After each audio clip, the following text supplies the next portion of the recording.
L'Église adventiste du 7e jour est connue dans le monde entier pour sa vocation missionnaire. Et vos offrandes sont au centre de ces efforts. Ces offrandes permettent d'abattre le plus gros du travail, d'asseoir les fondations, de procéder aux réparations et aux rénovations de la structure basique de l'Église de par le monde. Sans les offrandes pour les missions, toutes les autres structures et systèmes qui reposent sur l'Église s'effondreraient.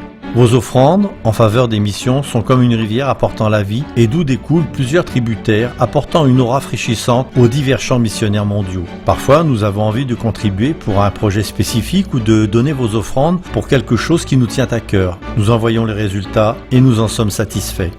Donner pour les missions n'est peut-être pas aussi glamour que de contribuer pour un projet ou un programme dont la publicité a été bien faite. S'il n'y avait pas les offrandes pour les missions, pour les soutenir, ces projets ne verraient jamais le jour. Alors que se passe-t-il avec nos dîmes et nos offrandes ? Quand nous rendons à Dieu 10% de nos revenus sous forme de dîmes, l'Église adventiste utilise cet argent pour soutenir les pasteurs et les évangélistes aussi bien que certains enseignants ou autres ouvriers qui sont impliqués dans la propagation de l'Évangile.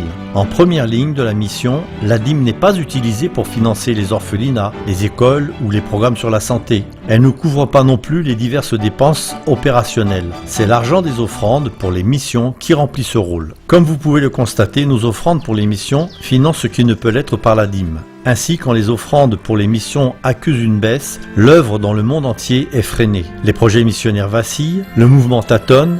Personne d'entre nous ne voudrait qu'une telle chose se produise. Alors nos offrandes en faveur des missions garantissent le bon fonctionnement en continu des opérations missionnaires dans le monde entier. Vous voulez savoir comment nos dons ont un impact sur les gens de par le monde ? Les programmes de TV Mission 360 degrés, Mission Spotlight et le numéro trimestriel de Mission proposent des informations fraîches sur notre mission autour du globe. Ces récits vous font voyager dans des douzaines de pays pour vous faire vivre ce que les adventistes accomplissent dans les régions dont vous n'avez peut-être jamais entendu parler.